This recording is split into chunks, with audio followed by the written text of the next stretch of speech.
Hello, and welcome back. I suppose I could say triumphant return, but it's only been a week. So viewers of the channel would obviously be aware that I took a week's break from the usual scheduling and did a week of Dollarama repacks.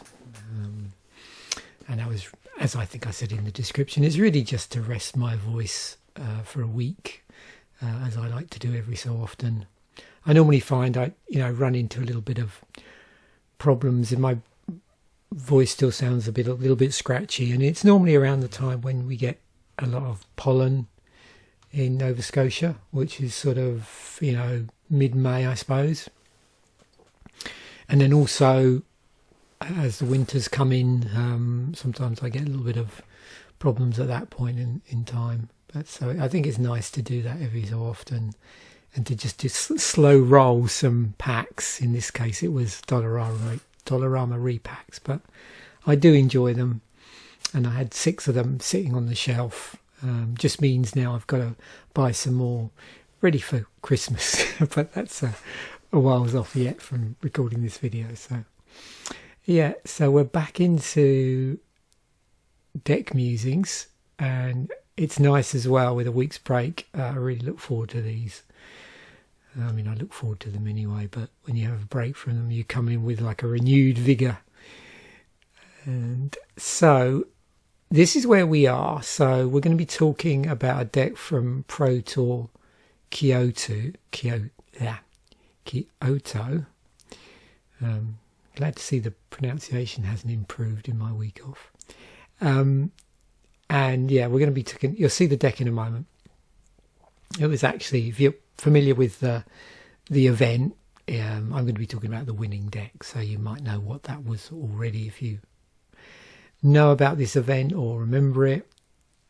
It's an interesting period for me because, as I've said on multiple occasions, 2009, the end of 2009 was when I finally moved to Nova Scotia, and I'd got into Magic around the time of 10th edition. That was the first set I bought, but then I had a gap because I was, the whole process of me moving out to Nova Scotia was sort of happening in those couple of years between that and then when I got out here. And so it's a very nostalgic period for me because I, really when I started looking back in depth at the game was around about, where are we? Here we go, yeah. So it would have been around about here. So just as, Zendikar was coming in. And so what's cool at the moment from here is, of course, we've got Conflux and Shards of Alara, which were cards that would have been still kicking around at this point in Standard. Plus, you've got this really interesting thing that happens. So here, we've got a card pool of 1,625 cards. So there's 7 sets, 4 duplicates. Then we add in an additional set, which we'll be talking about next week, because we get Alara Reborn coming. So we're going to be, probably talking about one of these GPs, I think. I haven't decided yet. I will decide after the episode. And then we get these rules changes. So new deck construction rules. There's a whole thing with combat damage and how it relates to the stack. And then this business with mana pools emptying and no mana burn, those sort of things. So yeah, very fascinating period. And so as we go through, so this episode, we're here. Next week, we get Alara Reborn coming in. Then we get this interesting thing here. Let me try and show you. Yeah, so here we have 10th edition going away. So we have a core set going away, but we have M10 coming in. Now, 10th edition was pretty big, so 363 cards. M10, by contrast, is only 229. And we hadn't reached the point either. There's that point once we start getting into the M series of core sets, where there was a period where there's 2 core sets in play, or we didn't have that at this point. So what you get is you've still got 8 sets here, 8 sets here, but there's a reduction in the card pool because the relative to each other, the core sets go from larger to a smaller. I mean, it's still a big set, but it's just smaller, and it's more like, you can see, it's more like the size of a large set now. We've also got more duplicates, which is interesting. Not, I mean, it's less, it's double digits, but lower side of double digits.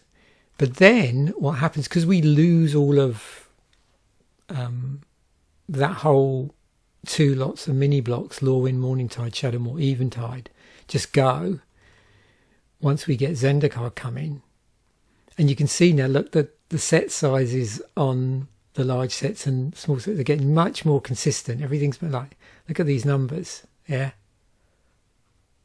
It's interesting, isn't it? But here, like now, we've got a situation where we've got only 969 cards in Standard. Now, I'm not going to scroll back, but I'll be curious actually to see, in Magic's period, if you just look at the time when they started doing the whole proper blocks and core set stuff, even when they were doing core sets every 2 years. But what's the lowest a Standard pool has ever been, from the point at which they did Standard properly, for want of a better word. But yeah, it's and we had this period here where it's just like 2,142 cards in Standard. So in the course of just under 2 years, we're going probably from a situation where Standard's as big as it's ever been because of Cold Snap, and then this sort of 2 mini blocks, to probably the smallest it's ever been here. So yeah, big changes. Okay. So with that preamble out the way, let's just get through. I just thought it was interesting. Stuff like that really fascinates me, like the changes in the Standard card pool. So yeah, here we are, Pro Tour Kyoto. I was trying to think the point at which I was actually able to watch like YouTube at a decent speed, and stuff was being uploaded to YouTube in terms of events or visible on the internet. And certainly from 2008, 2009, I definitely had broadband available to me. So I may have been, I'm trying to remember, I don't think I started watching Magic the Gathering events probably until 2010, really, I think. But I think, like I may have already said, what I find interesting is the cards that were coming up when Standard, when Zendikar was there, obviously had cards from Shards, and we've got cards from Shards coming in. So there's several cards here that it's like, oh yeah, I recognise those from later events. And also we're getting to a core group of players now where also, as I started to watch events online starting in the 2010s, I start to recognise names as well, like LSV, Gabriel Nassif is in here, and I'm sure if we go through there'll be some other names. Cedric Phillips there, Martin Juza. This is the Pro Player standing of the year standings, actually. Yeah. And this tournament, if you remember, this would have come after the previous year's Worlds. So yeah, this would been the first Pro Tour of the year. Yeah, it must have been the first Pro Tour of the year, and there was a Grand Prix that preceded that. Yeah, first Pro Tour of the Pro Tour season. 19 Grand Prix and 4 Pro Tours.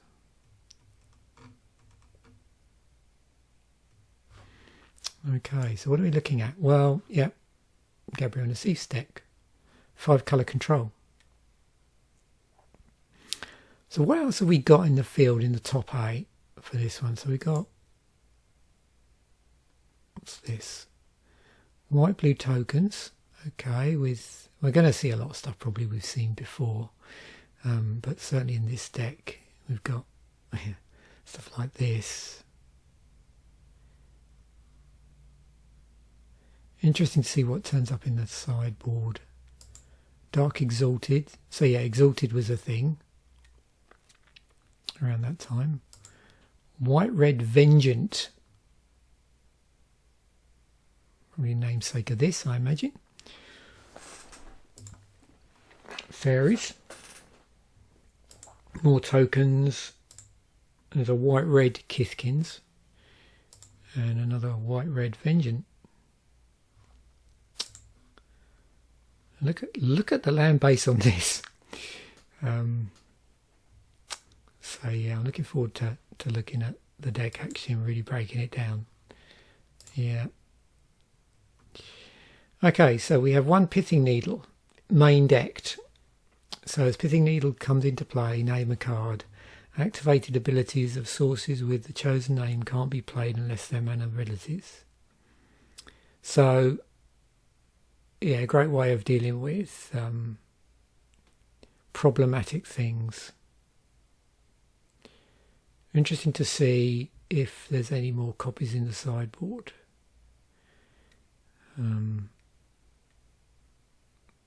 That's a pretty good card, isn't it? Like one to cast.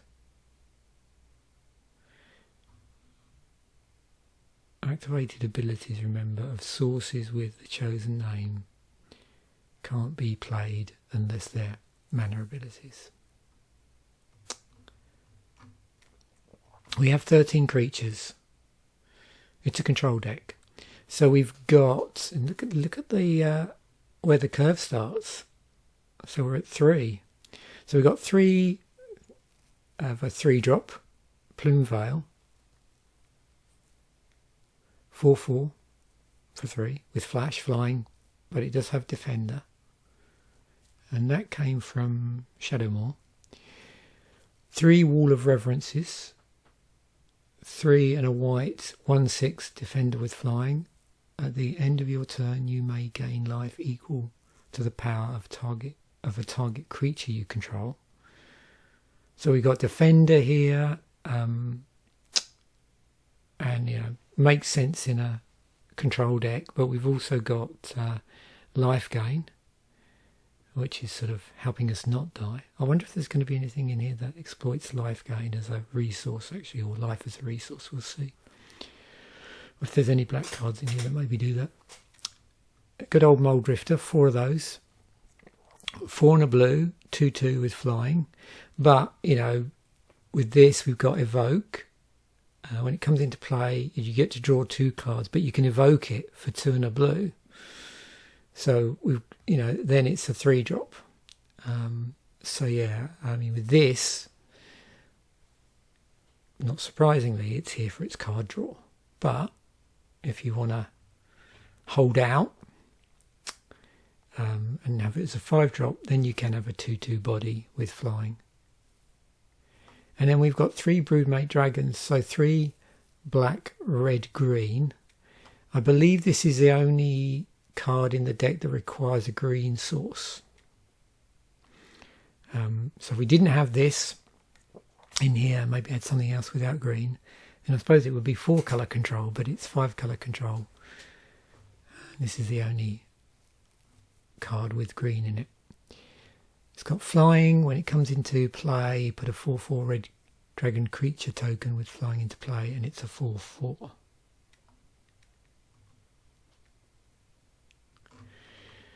"18 instants." So we have 4 Broken Ambitions, which is an X spell. So yeah, when we order this by casting cost, it puts it down here, but of course we're going to play at different points on the curve. So what have we got here? Counter target spell unless its controller pays X.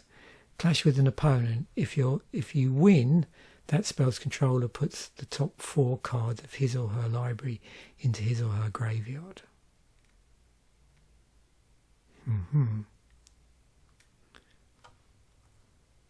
So yeah, X and a blue. It's from Lorwyn. Just to point out, I wasn't clear about this. So this one's actually So this, yeah, so these are from the Alara block. So we've got, this is from Conflux, this is from Shards of Alara, in terms of, you know, keeping an eye out for the newer stuff coming in to standard. So this would be the newest addition to standard out of all the cards in here. Well, in addition to any other we might see from Conflux, but Conflux is the newest set. We've got one Celestial Purge. You see there's several cards, but there is just literally one of. So 2-drop, remove target black or red permanent from the game. It's interesting what some of the stuff that's being mainboarded here. So, you know, I don't know if this is actually this was a team build, or it was a Gabriel Nassif build, or built by somebody else, but clearly they're taking into account the fact that you know, there's certain cards in standard that people are going to be wanting to play, certain colours, and so here it's, you know, it's not a problem that it can only go after black or red permanents. Clearly the chance of there being key black or red permanents in people's decks in the meta was, you know, high, but there is only one copy of that. So and we got one terror, so destroy target non-artifact non-black creature, it can't be regenerated. We've got 4 Esper Charms, choose one, destroy target enchantment or draw 2 cards, or target player discards 2 cards. And that's in Alara. Another Conflux card. So Volcanic Fallout, 1 and 2 red, can't be countered. Deals 2 damage to each creature and each player. Which, yeah, works for this deck because we do have less creatures than, you know, a creature-based deck. But even so, obviously, strategically, we have to be careful with. But it is 2 damage, so what would that take out? Well, if we had a Mulldrifter in play and hadn't chosen just to evoke it, then yeah, it would take out that, but everything else is safe. Unless, of course, our opponent was to follow it up with something and remove it that way. So, you know, did an extra 2 damage to something that we have in the case of the 4/4s. This is pretty good. This is, you know, out of reach. And this is also gaining life at the end of turn, actually.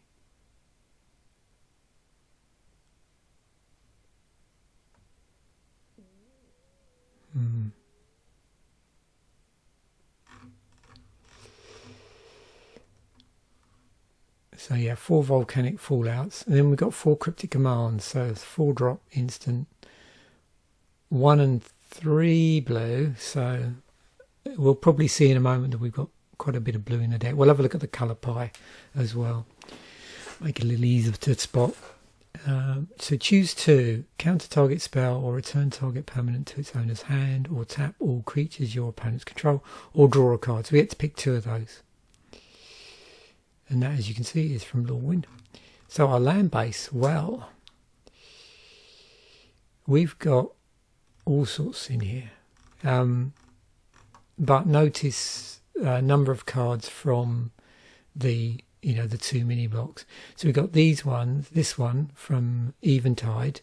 So this is this filter land. There was a cycle of filter lands like this. So you tap for mana, a colourless mana, but then you can filter it. So you can take blue or red and turn them into either double blue, blue red, or double red.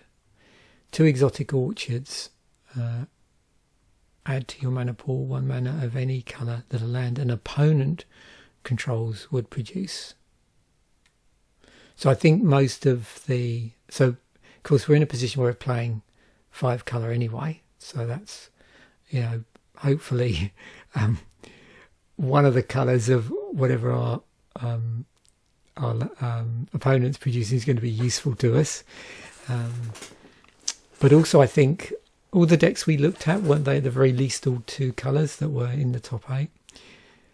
we only have, these are the only basic lands we've got in here. We just got 3 islands. I've included the artwork here, one of the pieces of artwork from Shards of Alara. Mystic Gate, another filter land. So yeah, as you probably gather, that sort of got spread across. So we've got Shadowmoor and Eventide. So this is the white-blue version of that filter land. We've got Reflecting Pool. Add to your mana pool 1 mana of any type that a land you control would produce. So I suppose think of it as a sort of mirror of this. So the one from Conflux does of a land, any colour of a land that an opponent controls could produce, and Reflecting Pool is of a 1 mana of a land of any type. 1 mana of any. That's interesting, isn't it? It says 1 mana of any colour that a land an opponent controls could produce. This is your mana pool 1 mana of any type. Interesting. Okay, so there is slightly different wording there then, in addition to one being opponent and one being you. Yeah. So anyway, access to a subset of 5 colours depending on what you've got out. Then we've got Sunken Ruins, so 4 copies of that, another filter land. This one's another one from Shadowmoor. And then we have the Vivids, but we don't have the green one. We have all the other ones. So these come into play tapped. They have 2 counters on them. And once they untap, you can either tap them for mana. So we've got red, blue, black and white. As I said, no green. Or what you could do is remove a charge counter from them and get 1 mana of any colour. And the nice thing about this as well, why I like these, is some lands which have counters on them sort of blow up or stop working for whatever reason, depending on what else is there, when you've removed all the counters. But because this also has the ability to generate a particular colour of mana in and of itself, you can just carry on using them even when your counters have gone away, which is cool. Doesn't look like there's any way of regenerating those counters in here, and I don't know in standard if there would have been at that point. And then we have a sorcery, which is 2 copies of Cruel Ultimatum. So 2 blue, 3 black, 2 red. I think it's top of the curve. 7. Is there anything else that's 7 mana here? Let's have a quick look. No, 6 up till now. So yeah, top of our curve. Target opponent sacrifices a creature, discards 3 cards, then loses 5 life. You return a creature card from your graveyard to your hand, draw 3 cards, then gain 5 life. Sideboard. So we have another copy of Celestial Purge. We've actually got 2 copies of Negate. So there's quite a number of these that aren't in the main deck. In fact, this is the only one. So yeah. So 2 Negates, counter target non-creature spell. 1 Remove Soul, counter target creature spell. So both the same cost for those. So one does non-creatures, one does creatures. We've got 4 Scepters of Fugue, 2 black, and then 1 unblack. Tap, target player discards a card. Play this ability only during your turn. So I'm just checking the graveyard wording on there. So yeah, we got in this deck, as you probably noticed, there is a little bit of sort of mill action going on, but I don't know if there's any cards that might be able to leverage that in terms of taking stuff from our opponent's graveyard. We'll see in a moment if there is anything. We've got 2 Infests, so this is this 1 and 2 black card where all creatures get -2/-2 until end of turn. And you could sort of compare that with, where is it, the Volcanic Fallout, which is 1 and 2 red, deals 2 damage to each creature and each player. That one does, yeah, it does the player as well, actually. I forgot about that. Yeah. And this one comes from Shards of Alara. We got 1 Wispmare, 2 and a white flying. When Wispmare comes into play, destroy target enchantment. Also has evoke of a single white on it, so you can just play it like a spell, like a non-creature spell. 2 Wrath of Gods. So here's our Wrath effect, our board sweeper. 2 and then 2 white, destroy all creatures, they can't be regenerated. And then we have 2 copies of Wydwen, the Biting Gale. 2 blue-black, it's a 3/3, a 3/3 for 4. It does a flash and flying. Blue-black, pay 1 life, return Wydwen the Biting Gale to its owner's hand. So yeah, we do have a card which does actually allow us to use our life as a resource. I can bounce it back to our hand.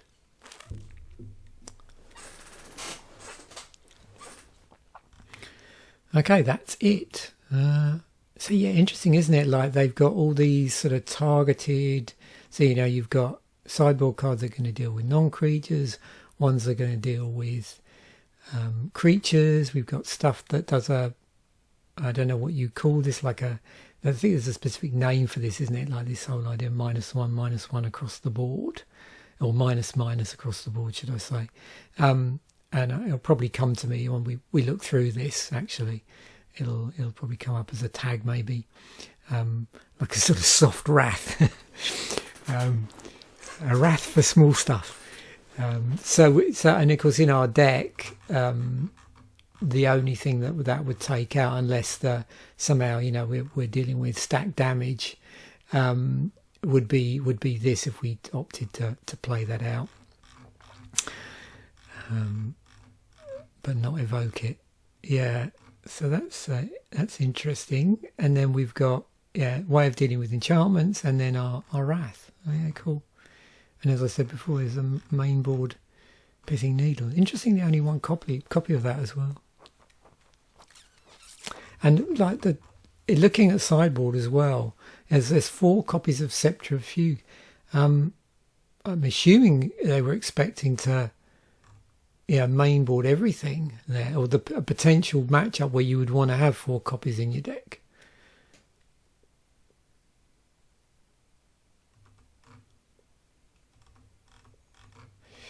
There's our curve. Yeah, I was getting the feeling already that we were going to get this sort of 3-drop bump and then this sort of slow thing here. So we've got some 1-drops here,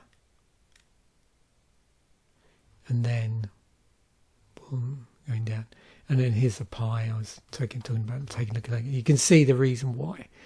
There's, not that much green producers, relatively speaking. I mean, yeah, there is and there isn't. Like, so I suppose what I'm getting at, there's no green basics. In fact, there's only blue basics anyway near, but the vivids, there's no green vivid.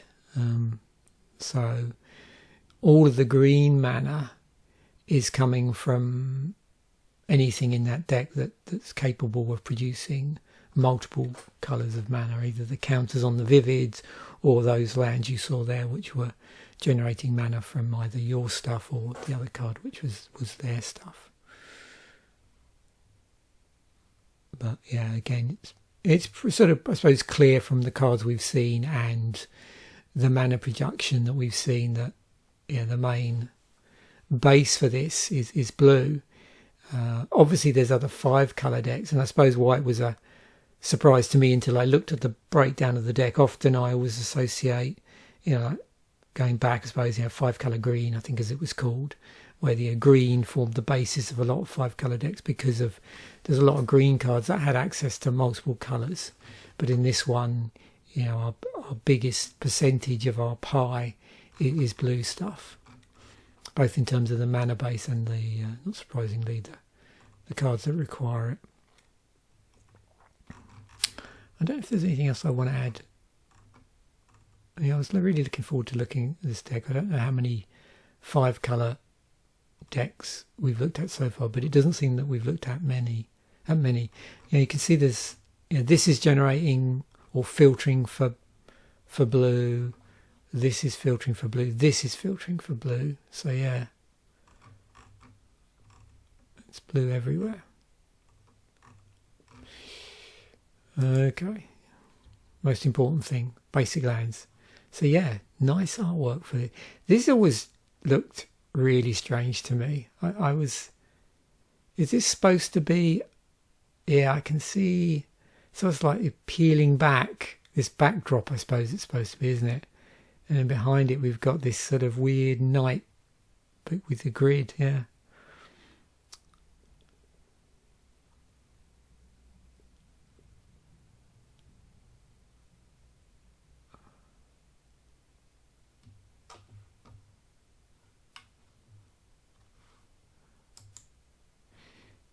The Vivids.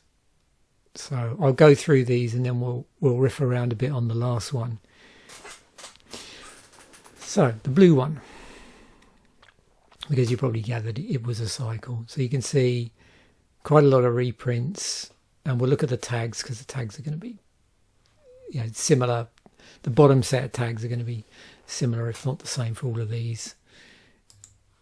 Okay. And again, you can see popular in Commander product, not surprisingly.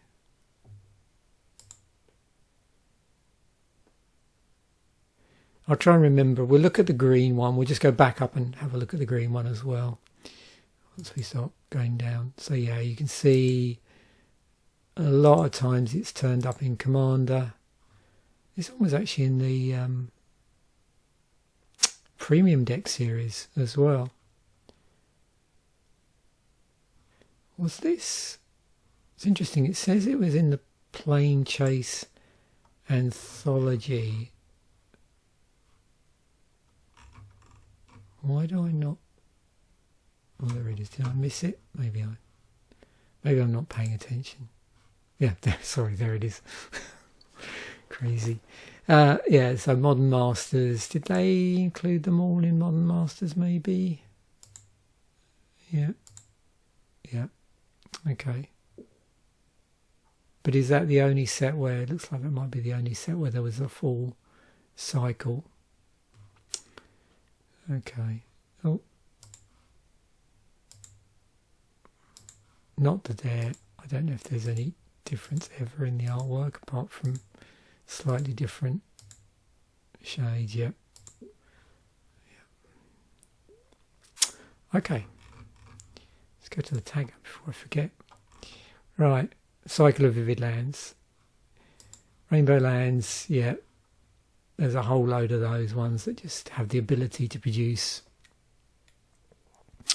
one mana of any colour. So somewhere in the wording.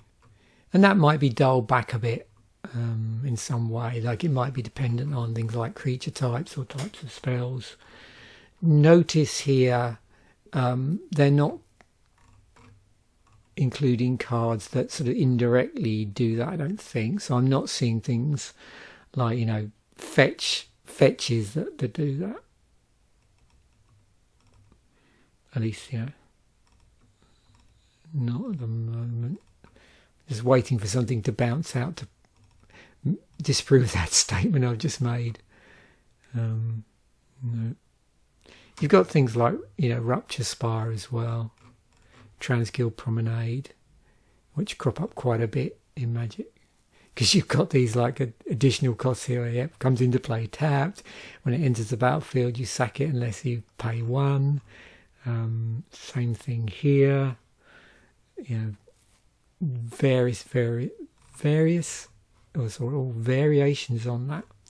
So there's the green one.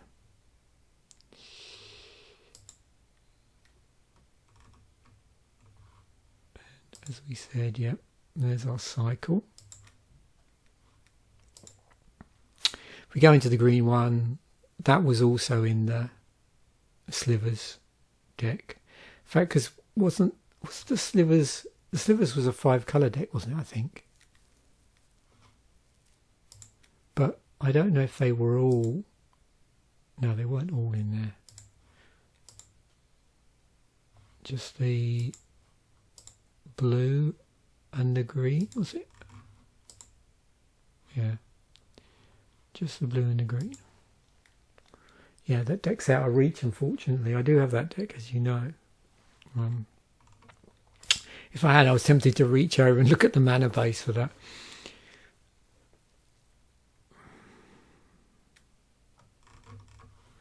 I don't think there's anything else here. But yeah, these are pretty cool lands. I wonder, like, I know there are other counter lands in Magic which work off of charge counters. But I'm wondering if they've ever, you know, like how many times they've decided to play around with this template a little bit, or if they even want to.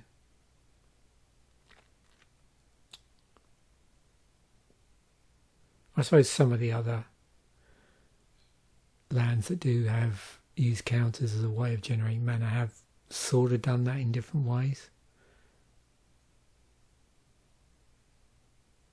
I'm just wondering if this is like the most powerful like what, you know, if, well, I suppose if it came into play untapped, yeah, it didn't come into play tapped, or there was some condition, then yeah, that would be pretty, pretty dramatic, wouldn't it? Like you got a, whoa, we got a 5-colour land where you got 2 bites of it, and you know, in combination with cards that potentially, you know, if you're playing like an Eternal format, could restock those counters. Yeah.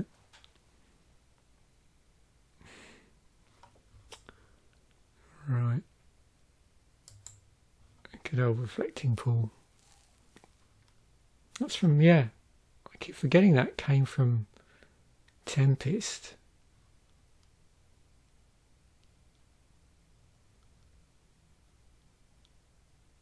I do like that. It was a rare, okay, yeah. Because of course back in Tempest days they weren't using the colour coding for the set symbols.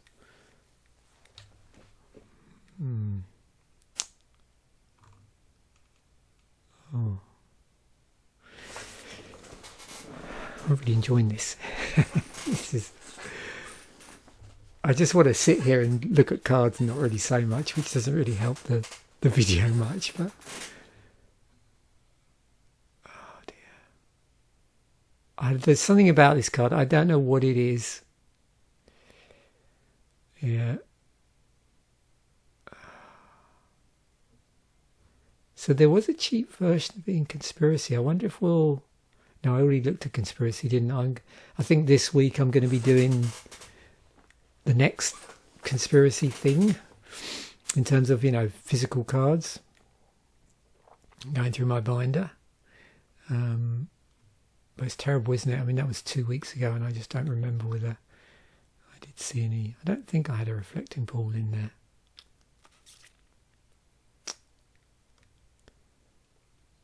Wow.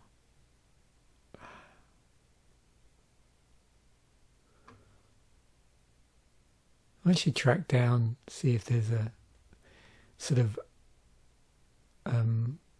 nice resolution of that. That'd make a really nice desktop backdrop, I reckon. Because I know there are, like, if you go into these, you know, they've got the artwork crop, but they're not at a great resolution. I used to use these, I don't know if you remember, before I started doing the PowerPoint generated thumbnails, where I'd use very simple sort of 2 colours and a picture sometimes. I used to often use this as my thumbnail, these, particularly for the relaxation episodes, but you know, they're pretty grainy. The main, I mean, oh, it's not gonna come up, is it? Yeah, but yeah, anyway, let's get on. Let's move on. Can't sit here forever. So, yeah, Exotic Orchard. 1 mana of any colour that a land an opponent controls could produce. Okay, similar to Cactus Preserve. Enters the battlefield. So this enters the battlefield tapped. Add 1 mana of any type that a land you control could produce. 3. Until end of turn, Cactus Preserve becomes an XX green plant creature with reach, where X is the greatest mana value among commanders. Still a land. Okay, what have we got on bodies here? Oh, Harvester Druid. And Naga Vitalist, okay.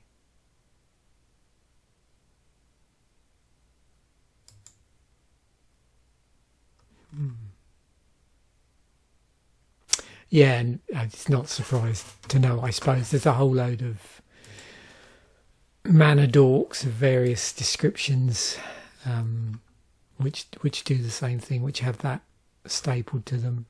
There's a number of them in Magic. Yeah, I always get this crops up quite a bit, doesn't it? In products, in Commander products, I seem to remember. Let's have a look. I could be mistaken, but let's have a look. Oh wow! Looking for those Commander symbols. So here we are.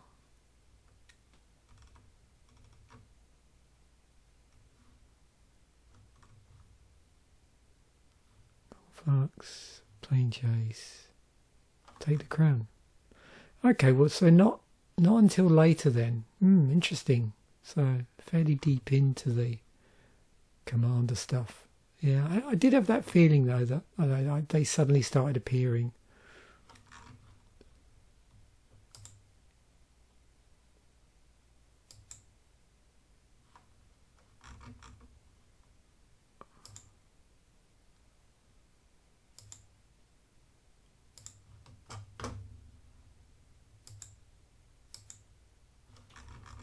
So yeah, Reflecting Ball.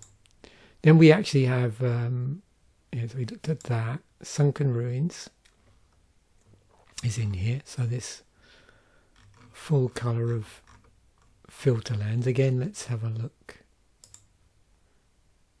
at that. So that's everything, all 10 cards spread out. Where is it? Oops, let's do the release date. Sorry, there we go.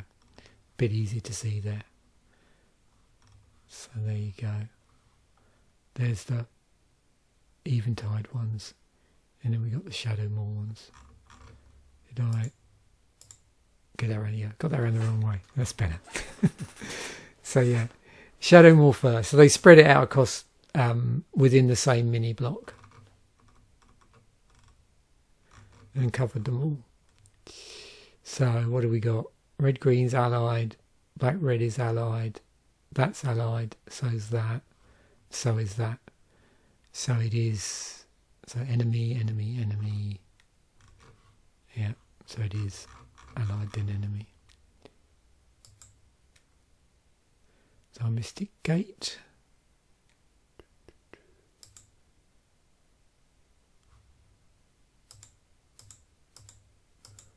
Back here, so Sunken Ruins.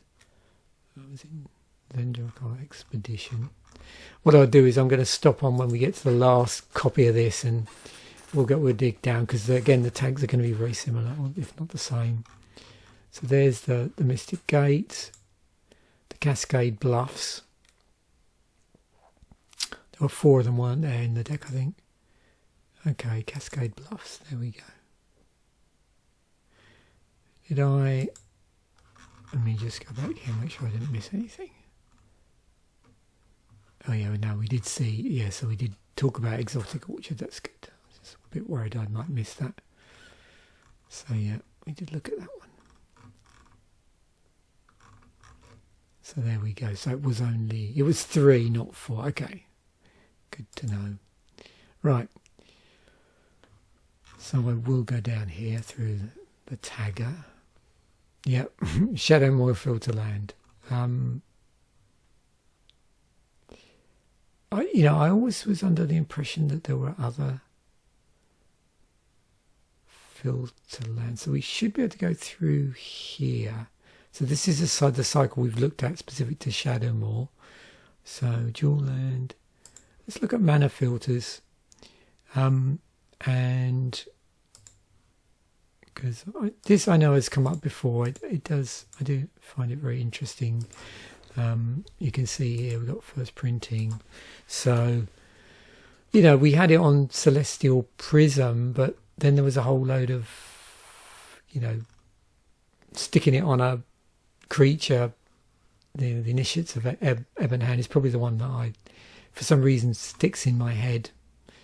Then we got things like Iceberg, and various other cards that, mess with the colour of the mana in some way to allow you to take, one colour and turn it into something else. But you can see there's lots of different ways here.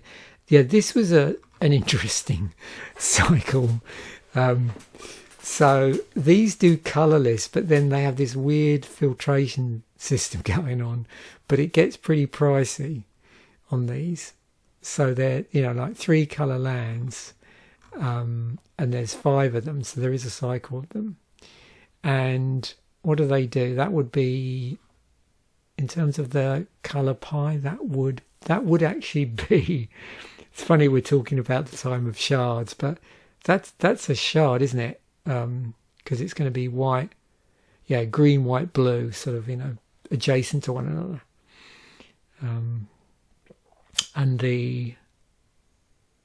And if you're thinking about it from a shard perspective, it would be the colour in the middle of the shard, whatever that might have a name. So you got the middle colour, and then it's 2 allied colours either side. But of course the outers are enemies of one another on the colour pie. Or enemy colours, I think that's right. Yeah. So on this one, blue's in the centre of the shard, and then white's on one side, black's on the other. Same is true of all the others. Now, if I now do what I was going to do originally, because just for the purpose of this card, just look at lands that do it. So we'll see those. So that's the first time, mana filtering, in inverted commas, appeared on lands. But we got some interesting stuff here, like some interesting one-offs, haven't we? So things like this Henge of Ramos. I mean, I love the artwork on this from Acadian Masks. Adds colourless mana to your mana pool, but again, 2 to 1. So for 2, you get 1 mana of any colour. And Crystal Quarry filters to give you Wooburg. And then this cycle, which is, I suppose, round the other way. So instead of being 2 to 1, it's 1 to 2. So for 1 mana of any colour, you get 2 out, but only certain colours. Then the Graven Cairns thing, the Shimmering Grotto.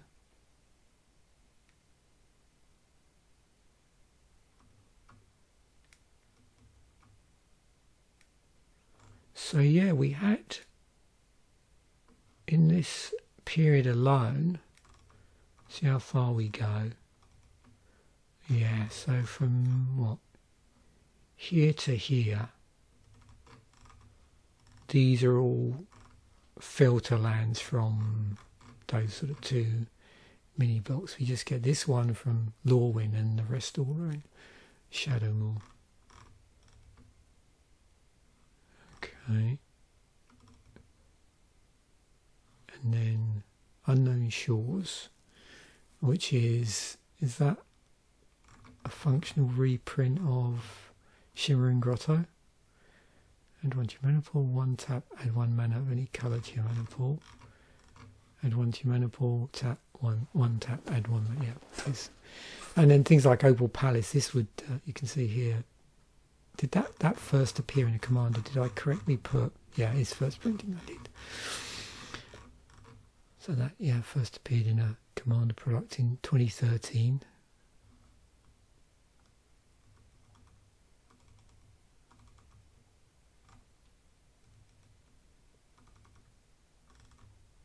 So I'm trying to work out here. Now when we see it, does that sort of thing tend to be more often than not like a one-off? I mean, there's a cycle here from Fallout. These are all one-offs. I mean, some of these may have been reprinted in a cycle, but I don't think so, apart from the originals that were in a cycle. There's the School of Mages. So again, a lot of one-offs here. There's a couple from Amonkhet. And then the big double cycle up to here. And then this one from Odyssey. And then this one from Homelands. So what is that? Yeah, 4 times that filtering has featured as part of a cycle. Yeah, if we just count this as one. Okay. Now, off the mana base. So, Broken Ambitions. Oh, what do we want to see for that? So, mill anything. Another counter spell with set mechanic, which we see quite a few of these on and off in this series. And a soft counter spell.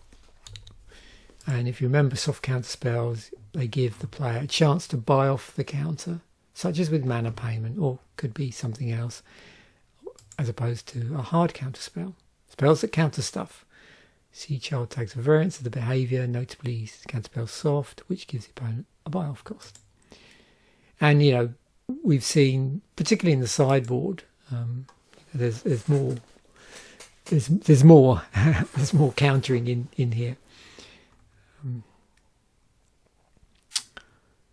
Okay, mill anything. Well, yeah, it's magic. There's mill, and we have a number of cards that can mill anything. It is something we have looked at before. And well, what do you know? Millstone. A mono artifact, as it was called back then. Chains of Mephistopheles, Wand of Denial, Tower of Murmurs, Grinding Station. Okay. Yeah. Son of Sphinx. There's quite a bit of it in Ravnica.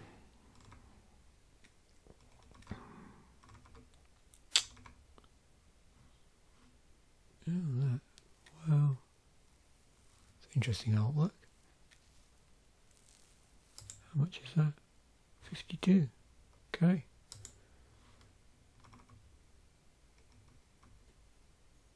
Jace.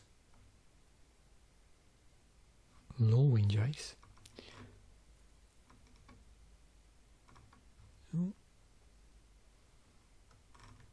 Oh yeah, I remember Extractor Demon. Because of course we've got an Earth. Good old Tone Scour from M10. Hedron Crab.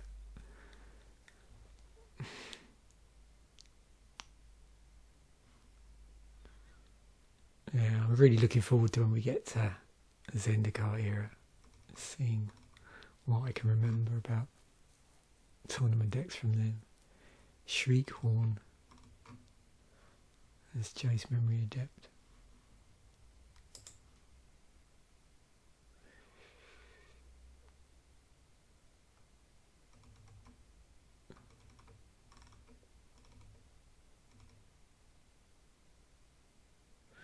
I suppose if you're going to do no hand, no land, then there's always no library.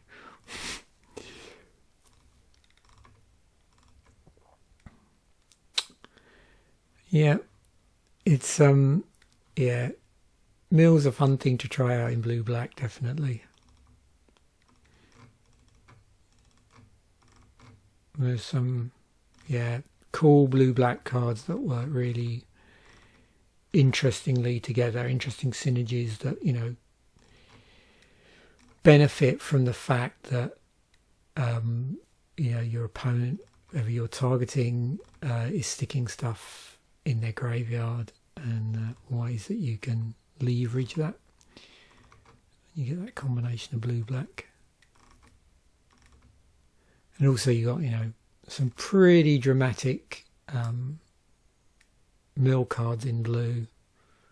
You know, admittedly like one-hit ones, but, you know, can really sort of deplete the library quite dramatically. And again, if you synergize them correctly, you can really go to town.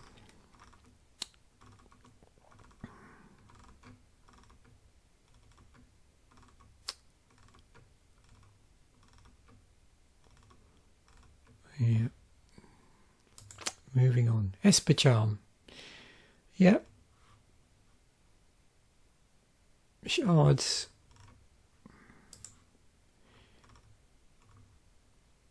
Discard, remove, enchantment, destroy. It's got draw on it, so yeah.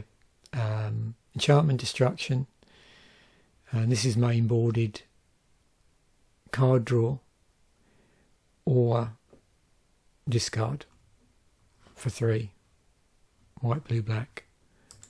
And yeah, cycle of those.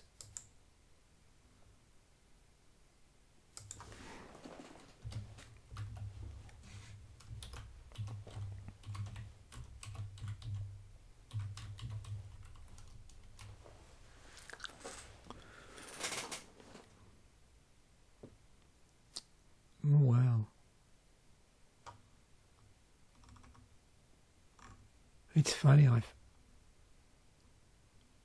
yeah, interesting. I'm just curious about the artwork because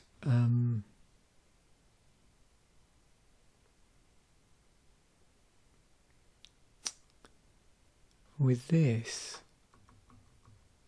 well, a couple of things have come to mind. There's at least one here where I'm not super familiar with the artwork, actually. I mean, these, yeah, definitely in my head, you know, I remember them. But the Esper and the band, not so much. And maybe that's just because in terms of them being put into decks for utility, you know, when I was looking at tournament decks of this period, yeah, was it the case that I was mostly seeing Nyera, Grixis and Jund decks maybe, and they were just a sort of auto-include? But yeah, it's funny, I have no recollection of this artwork at all. And this is probably the one that I remember best. The other thing is, I don't know if I already mentioned it, is that I do have some all foil cards from this period. I'll have to remember to dig those out next week, actually, when we get onto the final set of the block. For when I do my Friday artwork video, it might be a cool time to do it, actually. So I don't think I've done it already. I know I have been through, you know, in a very earlier Friday artwork video, I have actually been through the sets in the block individually, but I do have a set of a number of those all foil ones from those special foil boosters that they released. So maybe I should dig those out. Have an all foil Friday artwork video. That'd be quite cool, actually. So the other thing, just the whole question of, you know, charms, like what, you know, historically, you know, what have we seen with charm in the title? So if you go back far enough, I mean, again, there's more thinking about cycles here. So we've got, you know, these ones. So again, you know, this whole idea of choosing one. So these are from Mirage. And then we've got ones from Visions. And then we've got a few odd ones that just have charm in the title. That's the only reason they're here. But again, you know, these ones which tend to get, I think, often forgotten about. There's an interesting set of like namesake cycles around this time which have the dragon names in them. There's these which are the charms, and then there's some, what are they called, lairs, I think, which are land. Yeah, so this one again, you can see you've got 3 choices. So was that the first? I think they were the first, what, 3 colour charms? Yeah. So we have seen 3 colour charms before. So let's just work this out. So what's that? Blue, black, red. So that is a shard, isn't it? Yeah. Yeah, because they're in order with no gaps. Okay. And just to go back a step. So I was just curious as to the one we're actually looking at. What was that? That was Esper. Okay. So white, blue, black, it does destroy target enchantment, draw 2 cards, discard 2 cards. I'm curious about what the equivalent colour combination is for the namesake dragon ones. So white, blue, black, enchantments, draw and discard. Okay. I think I've got that in my head. White, blue, black, gain fine life, counter spell, -2/-2. Okay, yep. But still, you know, obviously fits in with the colours. So, yep, life gain, yep, thing in white, counter spell, thing in blue, -2/-2, thing in black. In actual fact, we've got a black card in the deck, haven't we, that does -2/-2. And then this, yeah, white, destroy enchantment, yep, card draw in blue, and then discard in black. So, yeah, okay. Oh, yeah, these ones. So again, back to monocolour charms. Again, they are modal. But if we were to go through these, they would be, you know, much more locked on, I suppose, mechanic-wise to the colour. Then there was that interesting thing that happened in this set, Plane of Chaos, and then... Yeah, so this is colour shifted, and you can see that they've got the cycle here.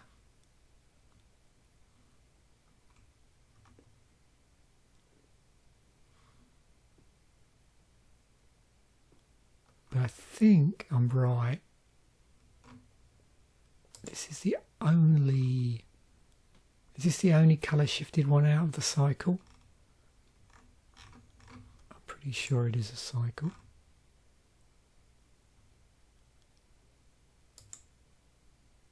Yeah, so it was in a different, that's funny. Okay, yeah, it was in a different cycle. That's amusing. So it's in 2 cycles, so TSBP, Time Spiral Block, yeah, that's short for, and a cycle within here. Yeah, I always have trouble with these. I must admit, when I look at them, it's easier. I find it's a bit easier sometimes in paper to sort of. But I'm pretty sure, from what I remember, the ones where it was colour shifted, this bar and this bar were much more stronger in the colour. So you can see this is a deep blue here, where they've always got the very faint stuff here, So I think if these were also colour shifted versions of other colour cards, previous card, it would be this would be like a darker black. This would be a red, or sorry, more of a, no, I'm saying dark black. This would be like a grey colour. This would be a shade of red. Not quite as faint as this, and same here. Same with these. But I think it actually, doesn't it say, if you look in the tagger, yeah, Funeral Charm. There we go.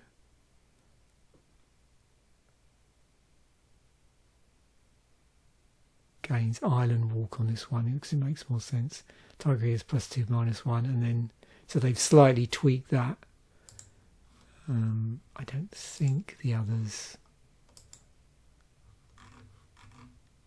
That was the case. I mean, look, no, they aren't. Okay, that's interesting. They did that. It's probably come up before.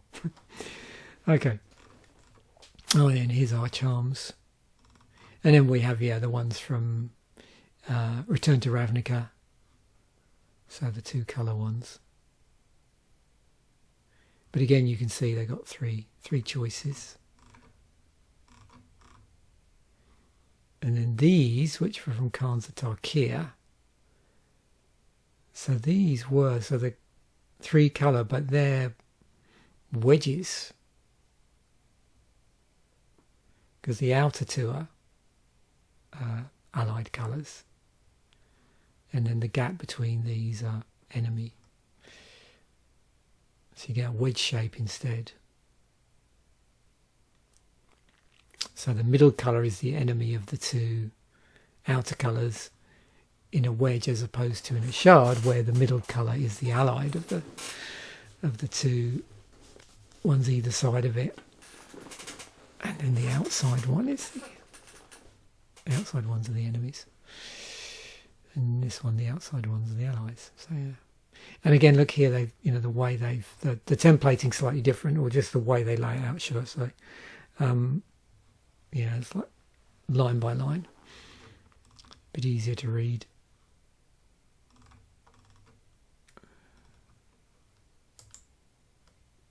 Oh. And then these ones from Streets of New Capenia. 3 colours again. This is back to a shard. Back to a shard. Cool. Gotta love those charms. Cryptic Command. Okay, been reprinted a few times. You can see it's pretty popular in the master sets. What else can we really say? Oh, quite a bit going on there, but mainly because of all the shenanigans.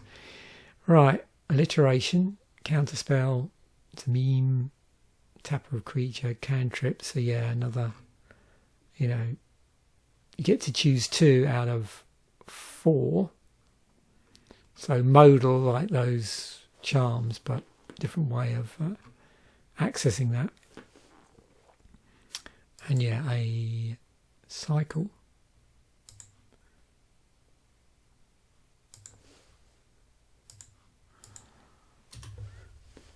There we go. Austere, Cryptic, Incendiary, Primal, and Profane. Yeah, I had a feeling that was in Commander. In terms of them being reprinted, so you can see there's quite a few from, or turn up in Commander. Interesting enough, the blue one doesn't. Red one once. The red one's not been reprinted that much, has it? The green one, not so much. What did I do? 7 life. You can see these have been laid out in this form. Later on, they've been errated to this. And if we look at when they started to do that, it was around the time of the dual decks. Yeah, life, permanent, put target on permanent, non-creature permanent on top of owner's library. Interesting. So Greg got into their library. Okay, cool. and then Profane, which we already saw. Yeah. Nice. Volcanic Fallout. Okay. That was an online promo. Was in Jumpstart.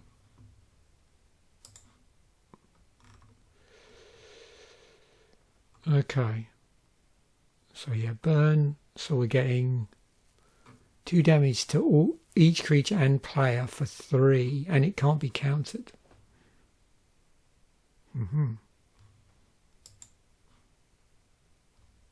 So yeah, these would all be cards that can't be countered. Of which, let's have a look historically at cards that cannot be countered. Because it doesn't look like we've looked at it.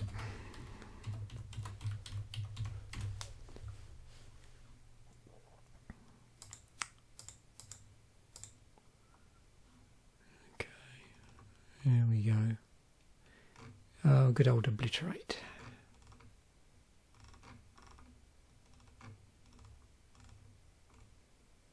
Oh, Leyline of Life Force. Right. Angel's Grace.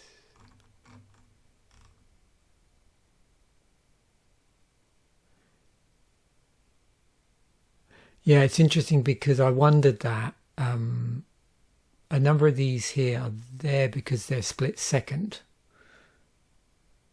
So they will lock down. As you can see, as long as the spell is on the stack, players can't play spells or activate abilities that aren't main abilities. So, yeah.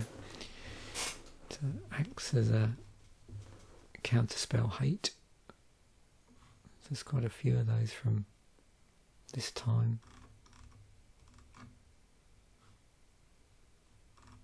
Because of split second.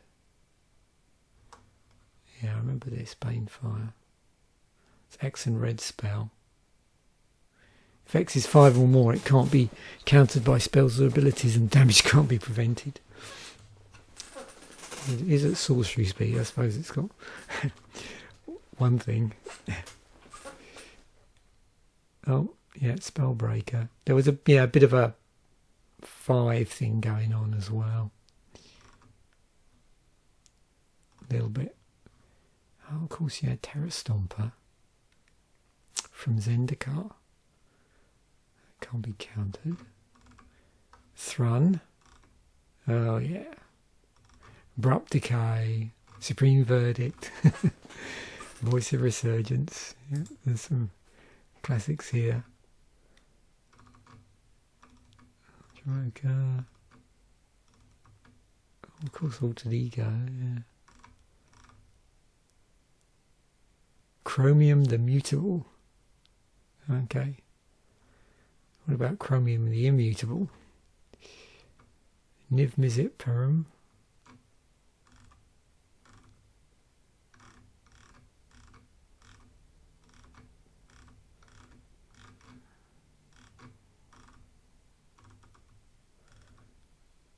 Thronebreaker of Silence.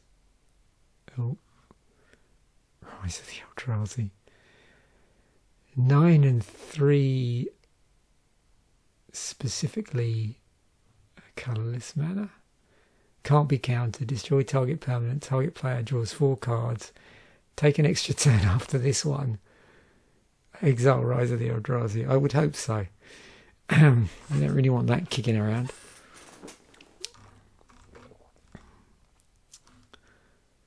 Okay. Oh, Mulldrifter.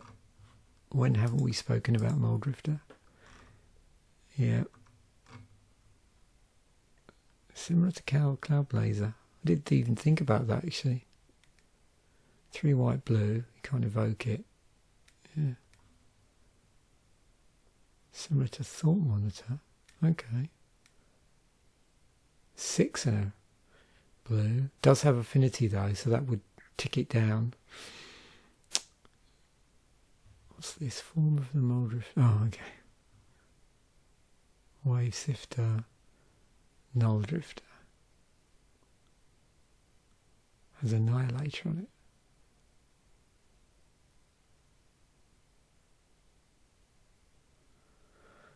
Yeah, I used to hate that. I remember I was some draft I did where I was drafting around that period, and yeah, I was playing up against a deck with Annihilator in it. It was pretty miserable once Annihilator came online. This wasn't from that time period. I think this is later, isn't it? Yeah, Modern Horizons.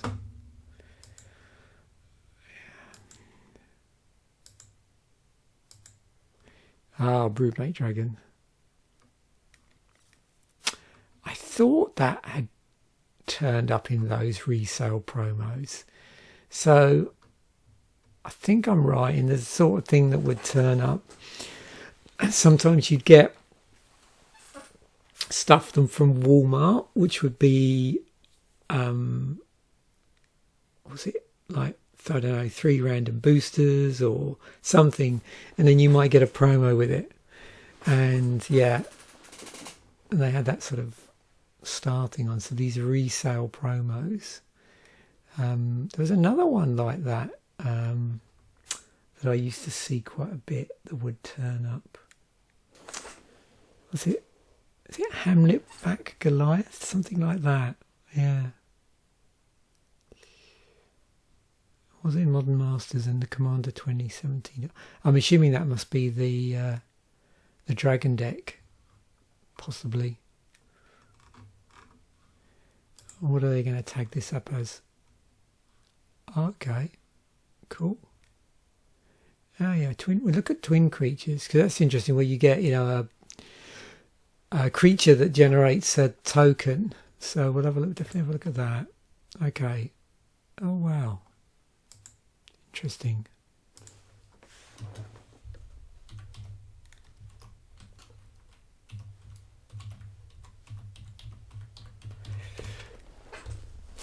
This is a fun-filled episode. Where do we start?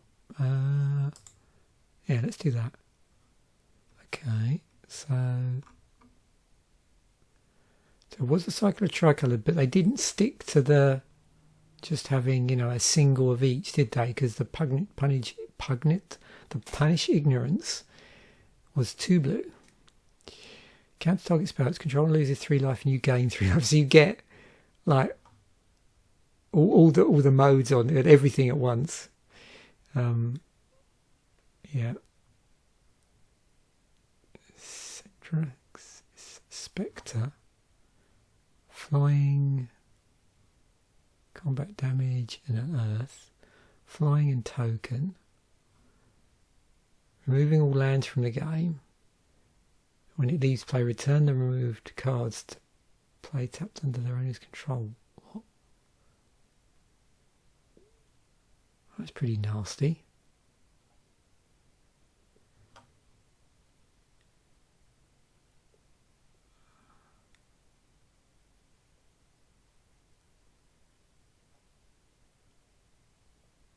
It's all right, my brain, the cogs in my brain are going around thinking, okay, how would you get into a position where that could hardly ever be removed?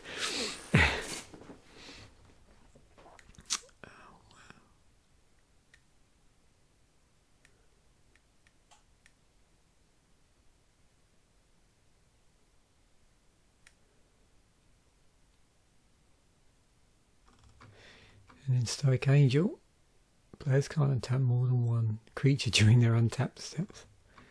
Okay. I could see these making things pretty unpleasant. Let's go back, because there was some more I wanted to talk about. So what was the cycle here? It's a little bit different for Modern Masters 3. I'm assuming if I do this, it should work correct. Yeah, okay. So they would have been pulled from various sets. So what's that? three of them do actually come from that cycle, and then you've got Fiery Justice all the way from Ice Age, and Zur, which was from Cold Snap. If I do, I'm curious about the actual artwork as it appeared in Modern Masters 3. Okay. Interesting. And then one other thing. This idea of a twin creature. Okay. Not a lot of them.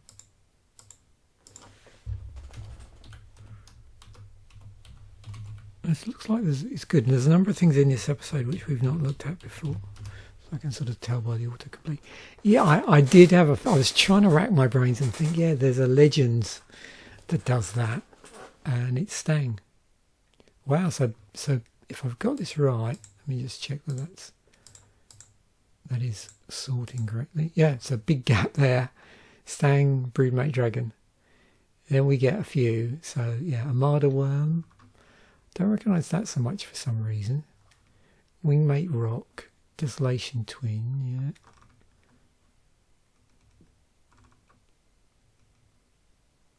yeah. Oh, Stang again, Echo Warrior version. Okay, so not... I mean, there are other cards that generate tokens, obviously, alongside the creature, but this is specifically one that creates a twin of itself, albeit maybe in this one's just a single red here, so not always identical colours, but in terms of the actual statistics, yeah. Okay. But yeah, there are a load that obviously other cards that are creatures and then generate tokens which are not twins.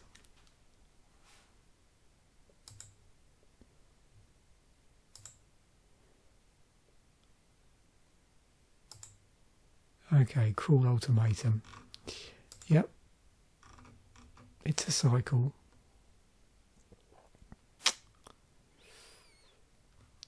Again, crops up in Modern Masters 3. And here we have... Yeah, we have looked at this before. Shards. So Brilliant Ultimatum, Clarion Ultimatum, Cruel Ultimatum and Titanic, and then Violent Ultimatum. Very high casting cost, always with the template on the mana cost. It was always a sort of 2-3-2 on the shard.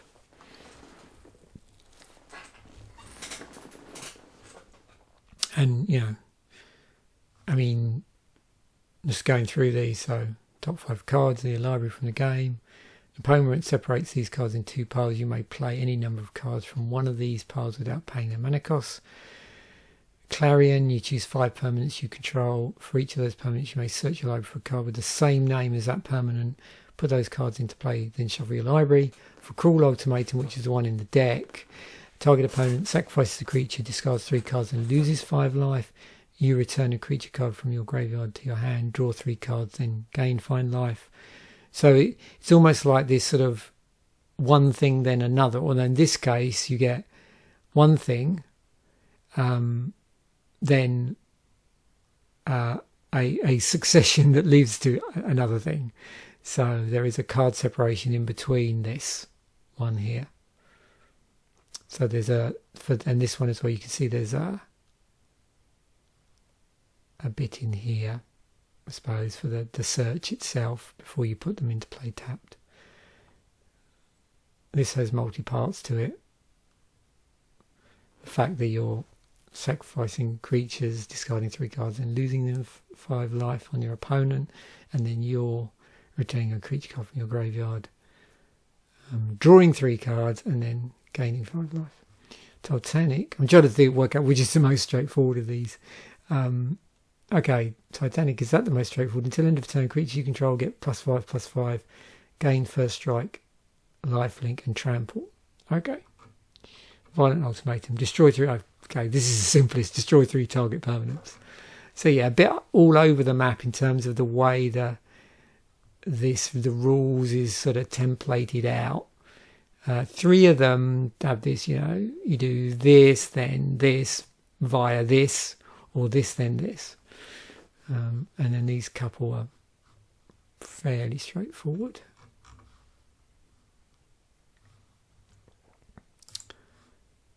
Right.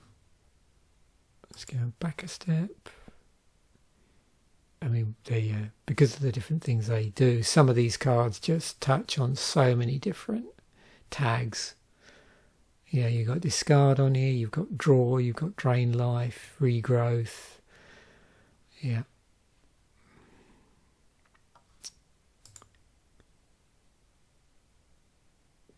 Oh yeah, okay, we did look at that. So. Interesting sometimes what's considered to be a cycle. Celestial Purge. So this was actually main decked, wasn't it? Okay. So that's what the cycle looked like from Conflux.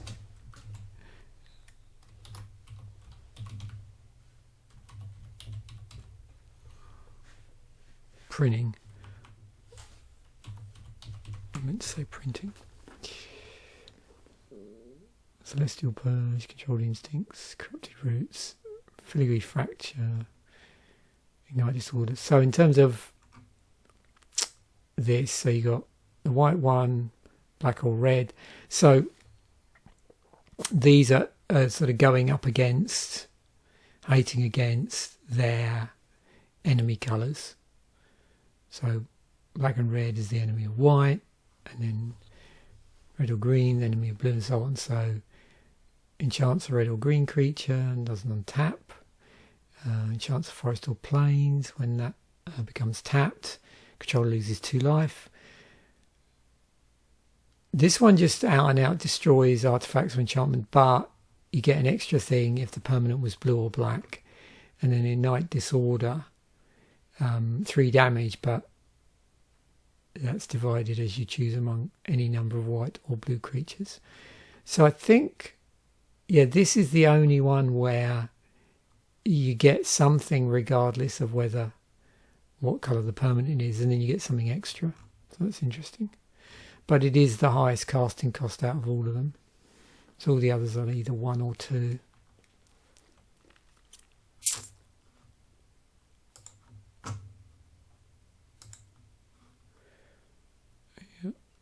And then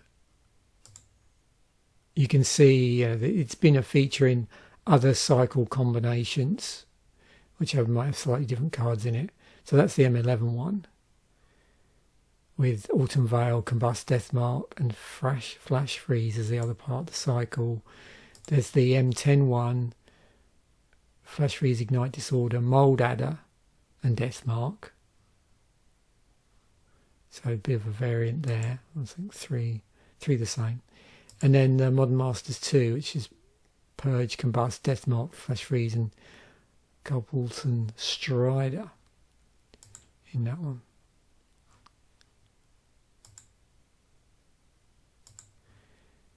Pithing Needle, Band in Brawl. Saviours of Kamigawa. Okay, foe targeting, name matters, hate activation, prevent activation. So, similar to Disruptor Flute. So this idea of naming cards. Obviously be careful with the naming of the card. So there's no misunderstanding. Sorcerer's Spyglass. And then referenced by Pithing Spyglass and Voidstone Gargoyle. Name matters, foe targeting. Yes, he doesn't say, it just says name a card, it doesn't say target. So there's 96 of those where it's not, there's no specific reference to a target in there. But somehow it targets.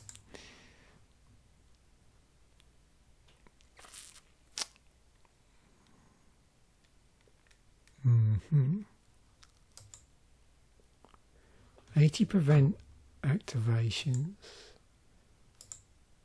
22 hate activations.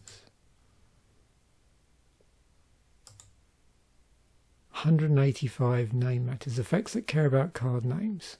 Different names, specific names. And I'm sure over the years, these in various forms may have caused all manner of confusions.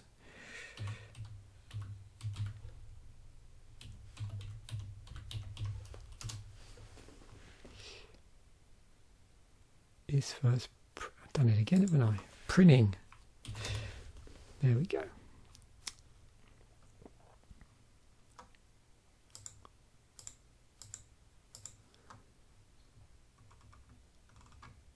Wall of Destruction. Okay, let's go through. So, Echoing Calm, Echoing Truth. Oh yeah, there was all the echoing ones. Yeah. Gift Ungiven, Gifts Ungiven. There's Pithing Needle. Conjurer's Band. Thrumming Stone. Yeah, that's the Kamigawa version, because it's a reprint from there. Candles of Ling. Oh yeah, Maelstrom Pulse, I forgot about that. Destroy target non-power with the same name. Pyromancer's Ascension. Phyrexian Revoker. Ah, yeah, the Empires thing. There's Nevermore, Evil Twin. Detention Sphere.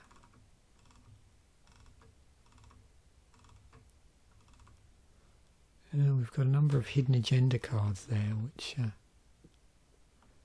reference that from Conspiracy.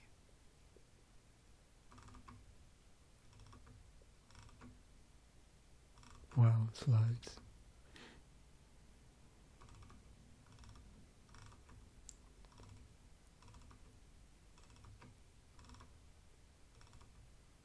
Field of the Dead. It's Eerie Ultimatum. Of course, Echoing Return.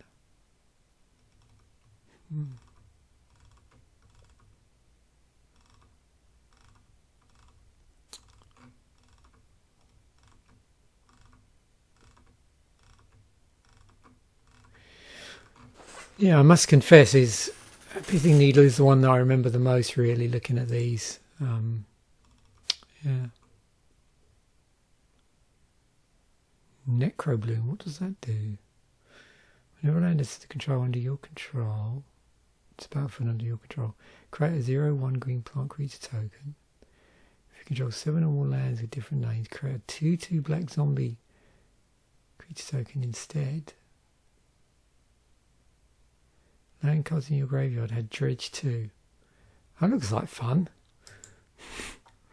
Let's go off with a bit of a side tangent here. Oh, wow, is that Modern Horizons 3? So that's not... Is that not quite yet out yet? Yeah, unreleased. Are people already building decks on EDH Rec? No. Oh, well. I mean, I don't know if it's any good, to be honest with you, but it just looked like fun. Control 7 or more lands with different names. Wow. You return a land card from your graveyard to your hand and mill 2 cards. Oh dear. So what's the... I was trying to think of which deck I've got that has a number of dredge cards in it. So normally black, red, green. That's interesting.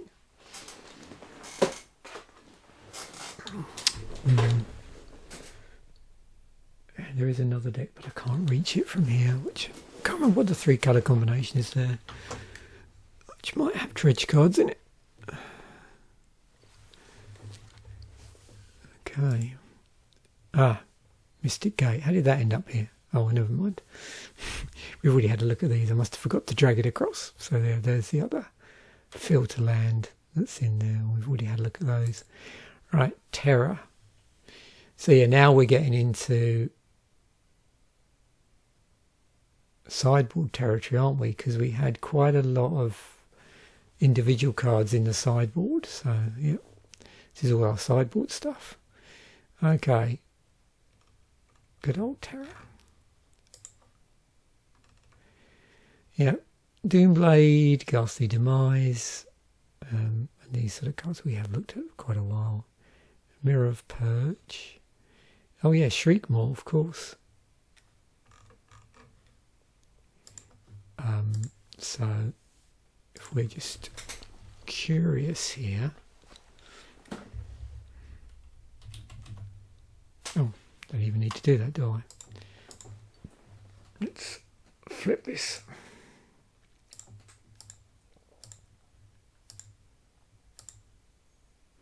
Yep. Been around for a long time. It's always a bit strange, this one. So when did this artwork first appear? It was 10th. I don't know whether any cards since then in paper, and that's in paper as opposed to online, have featured the old style artwork. This is all online promos or online editions. And there's the 30th anniversary edition. But so if you want that old school, and I've probably done this before. Like, what's the cheapest old school Terra with a black border on it? And I think you're going to be hard pressed. I wonder. That's an FNM one. How much are they? $22. Yeah, because all the others have... I mean, I've got white border versions of these. Oh no. Limited is 34, yeah, okay. I mean, you could get... What are they? It doesn't say.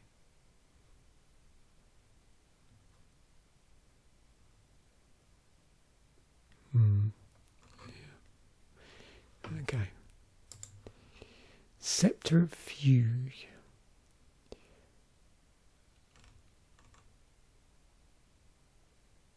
I think I might have one of those somewhere, maybe. Oh yeah, we got Disrupting Scepter from 9th, and probably might even be before then, I'm not sure. 3, target player discards a card, plays ability only during your turn. So, yeah. Overall higher CMC, this one it is double black, but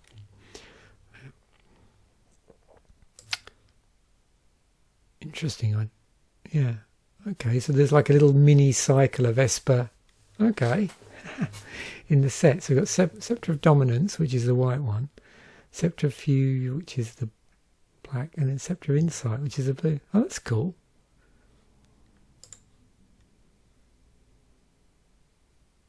You know, I always sort of like these little mini collection things and cycles and stuff. So I can't resist, like, you know, if you wanted like a little artwork collection there, like, how much would that set you back?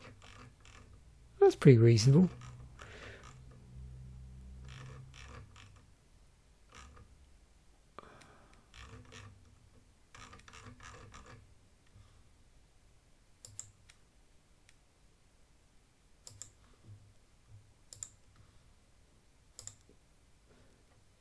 Yep, discard with the set mechanic. Well, it's a thing. Infest. Okay, from Onslaught. Slightly different artwork there. I think the original artwork's pretty creepy. Okay, yeah. So, Cry of the Canarium. What's that? -2 until end of turn. There's a bit more stuff going on there.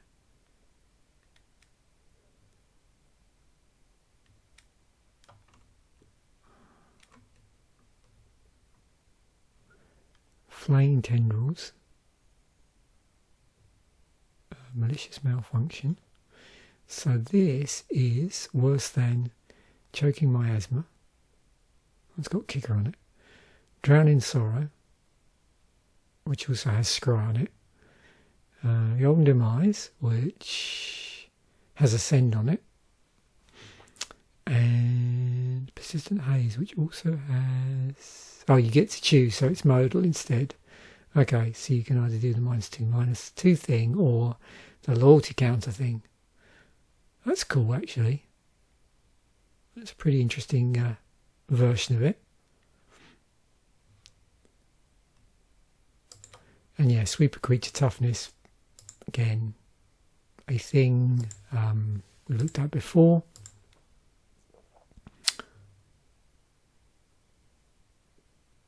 I was looking at legendaries for some reason.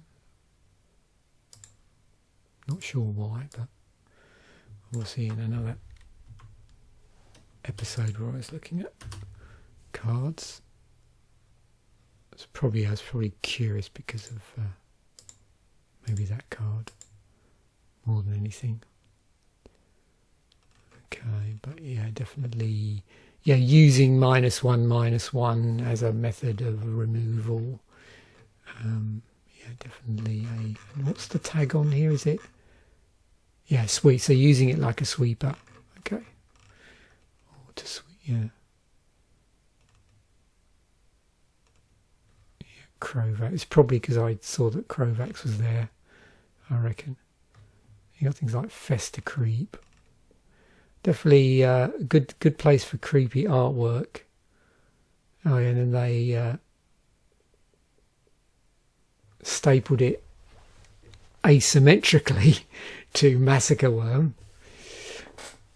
And yeah, it's on, again, asymmetrically on Elish Norn. Okay.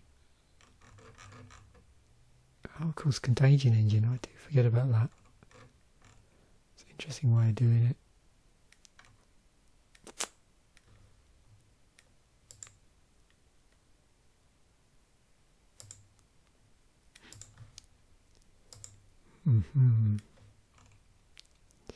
So in terms of where it comes from originally, is Onslaught the oldest? Yeah. Okay. Yeah, Wrath of God. This has definitely come up in the past. So there's this cool one, which is the colour shifted version Damnation. There's also Day of Judgment, which destroys all creatures, so it's sorcery speed as is Wrath of God, but it doesn't have the can't be regenerated clause on it. And they're actually the same cost. So that's why this is better than Day of Judgment. We've also got this is interesting, which is Megetta the Lion. So 3 and 2 white. It's a legend, but it has this ability on it for 2 and 2 white. You can discard 2 cards from your hand, and you destroy all creatures except for Megetta the Lion. Those creatures can't be regenerated. So there's an additional discard cost on there. But yeah, it's a reusable Wrath. Yeah, on a 3/3.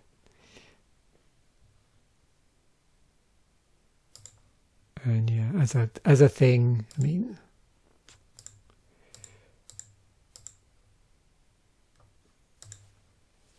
I'm sure, yeah, we've been down this rabbit hole in the past.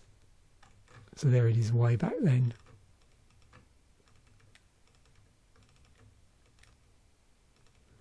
Winds of Wrath.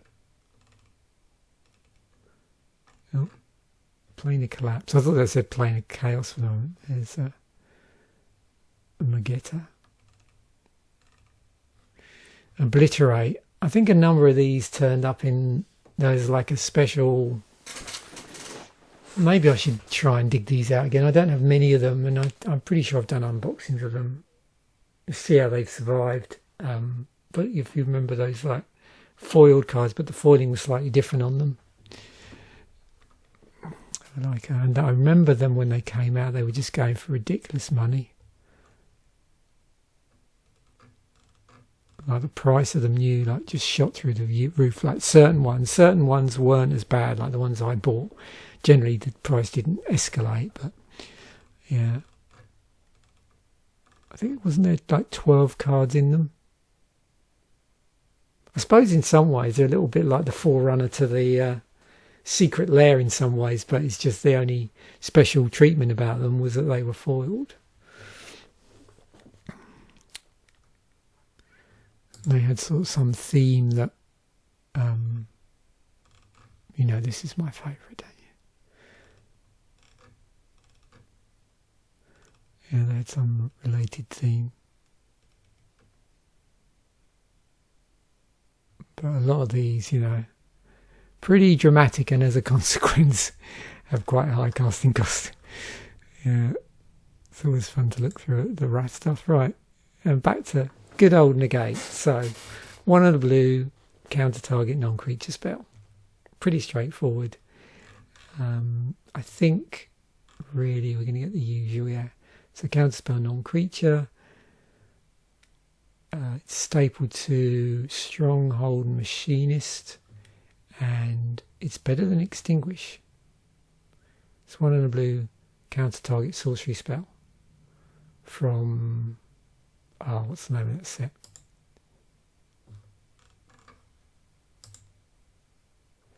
Oh, the starter set. Okay, interesting. Right, I don't think I looked at those as such.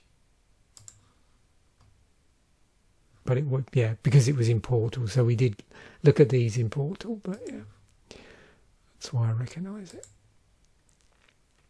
Now, yeah, so these are the ones where they call out creatures specifically. Interestingly, we haven't actually looked at this.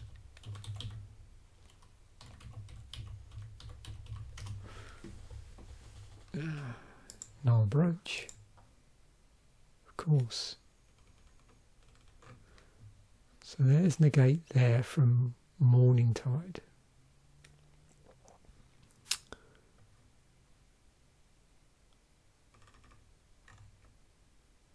And we'll look at the, yeah, if you remember, you have Spell Pierce, which is again, you know, hard and soft here. So there's a soft counter spell because there's an out there. So it's not differentiating between the two at this point.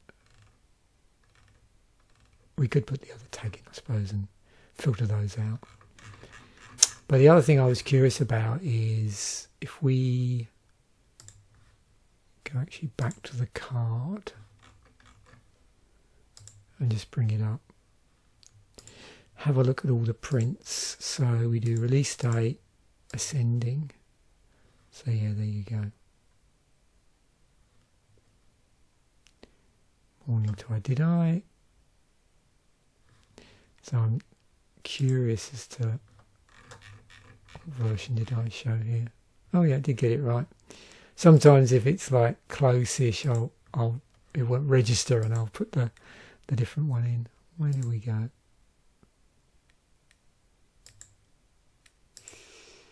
There we go, it's better. So yeah, M10, Jewels of the Planeswalkers, M11, M12, M13. So yeah, from this point onwards, yeah, you were seeing it a lot in that form. But as you saw there, there's a number of other cards that do a similar thing in Magic's history. I mean, in terms of counterspelling a creature like that that's in blue, I mean, it's a blue spell. Oops.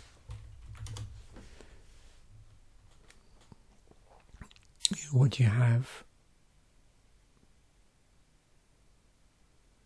Counter non-creature spell.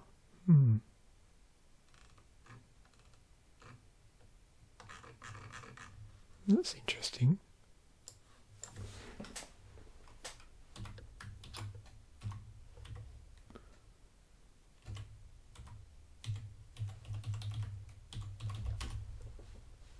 Just looking for things that reference like non-creatures in the rules text.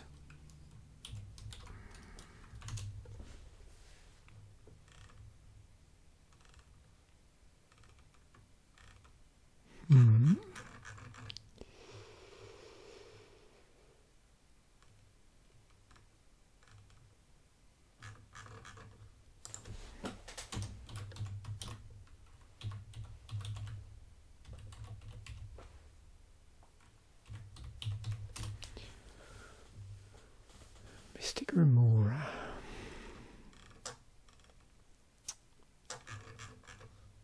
So instant speed stuff, we're getting pretty specific here, pretty niche. Commandeer.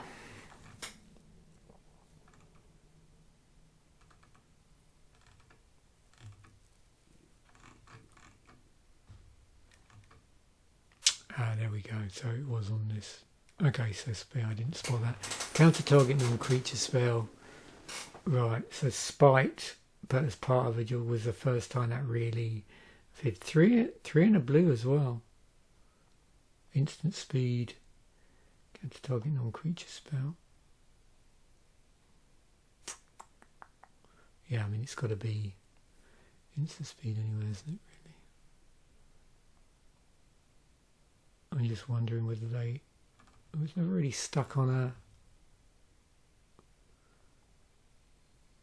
creature. Let's have a look.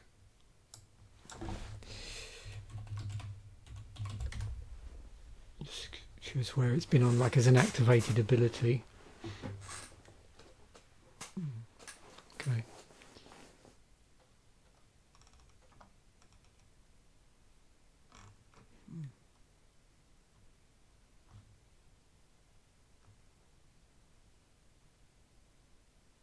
Part of a sack effect here. Okay, moving on. Oh, no, that was another one we looked at, wasn't it? Right.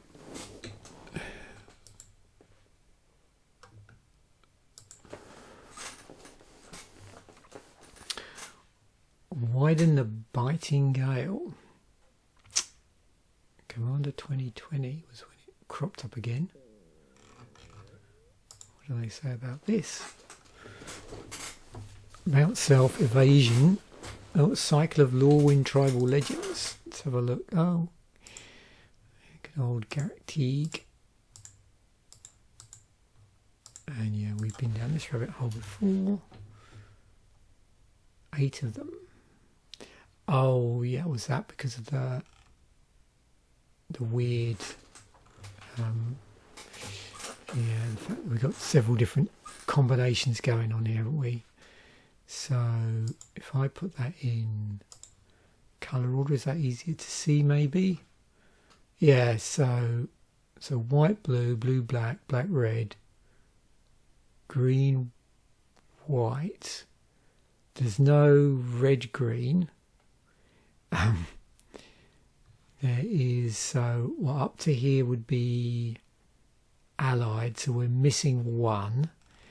Then we get 2 enemy coloured ones, a black, green, a red, white, and then a 3 colour and a 5 colour. So yeah, bit of a weird cycle there, I suppose.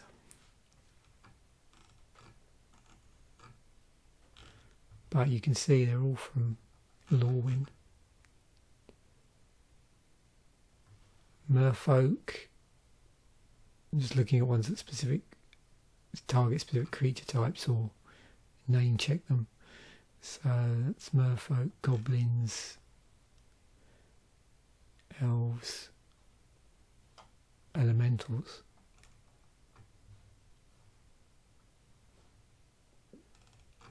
And in terms of their types here, Merfolk, Fairy, Goblin, Kithkin, Elf, Giant, Treefolk, Elemental.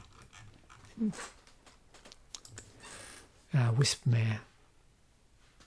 Destroy target enchantment. Yeah, evasion because it has flying. It's a 1/3. Yeah, remove enchantment, destroy, and it's quite a number of cards we've seen in various colours. We've been here before. Yeah, disenchant. First time in white, and you got flash flood. But again, some of these, you know, do target specific colours, and there might be additional sort of caveats on them. Despotic Scepter actually allows you to bury your own target permanent. So we have disenchant, and we got creeping mold. So that's instantly, that's sorcery. So it does artifact, lands, or enchantments.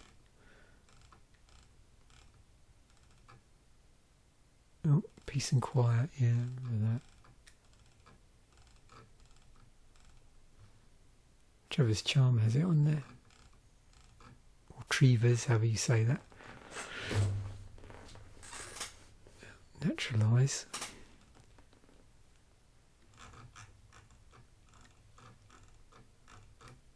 Oh, Vindicate. That's what I thought I'd miss. I'm thinking, where's Vindicate?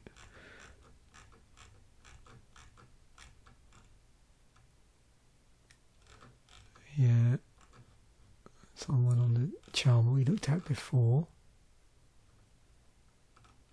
Some of these obviously are just doing enchantments as well. You can see artifacts or enchantments in some cases. Yeah, aura shards. There's Vindicate, because that just does target permanents.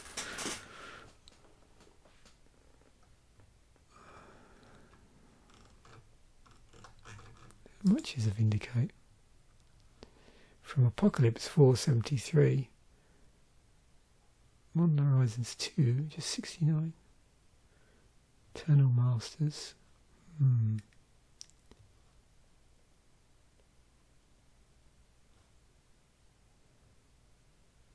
Masters 25 as well. Okay. Karmic Justice. There's Naturalise.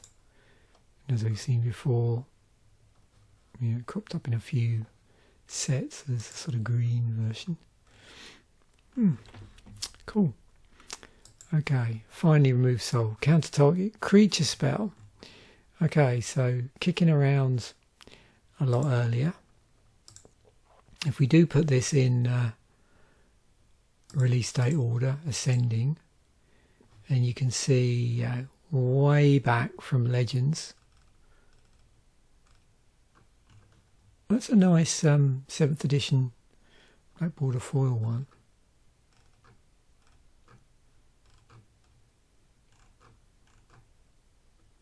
And then, yeah, just 10th edition in terms of that specific card. So we'll just look and see, I think, from here. So we got counterspell creature we'll look at. Yeah, Essence Scatter was what I think I was trying to think of. So 1 in the blue, counter target creature spell. 1 in the blue, so yeah. Withering Boon, which is interesting version in black. So 1 in the black, pay 3 life counter target summon spell. Preemptive Strike was from oh, I'm terrible with this. Portal 3 Kingdoms, that's the name of it. Yeah, Portal 3 Kingdoms. And it's worse than Glorious Gale, so 1 in a blue, counter target spell. If it was a legendary spell, the ring tempts you. And then Stronghold Biologist has it on there for 2 blue. Yeah, so back in the day that would have been as an interrupt. Yeah, so before 6th edition there was no stack. Counterspell of a creature, there's 43 of those types of spell. So if I do is first printing, oops, I've done it again, haven't I? Printing, and forgot that. Okay, so remove soul from way back. Mystic Denial, Preemptive Strike, False Summoning, Exclude, Overwhelming Intellect, Soul Sworn Jury, Essence Scatter, Psychic Barrier. So various of these have additional things that you get, or caveats, or additional cost, maybe.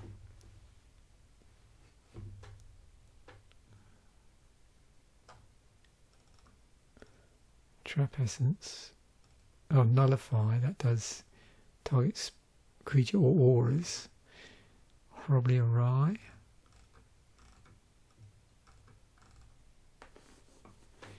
Scatter Ray. The commands, were they? I'm assuming there was there a cycle of those? Yeah.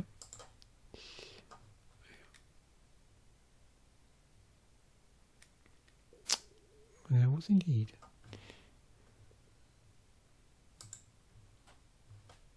Preemptive Strike. Okay, there we have it. So hopefully you enjoyed that. That one certainly brought a smile to my face, and it's nice to sort of return to deck musings, albeit just for a break of 1 week. Yeah, we're getting into interesting periods now. I think it'd be good because there'll be a lot more sort of Pro Tours and GPs that I sort of recognise in terms of seeing them on the internet. So thanks once again for watching. Bye for now, and I will catch you in a future episode.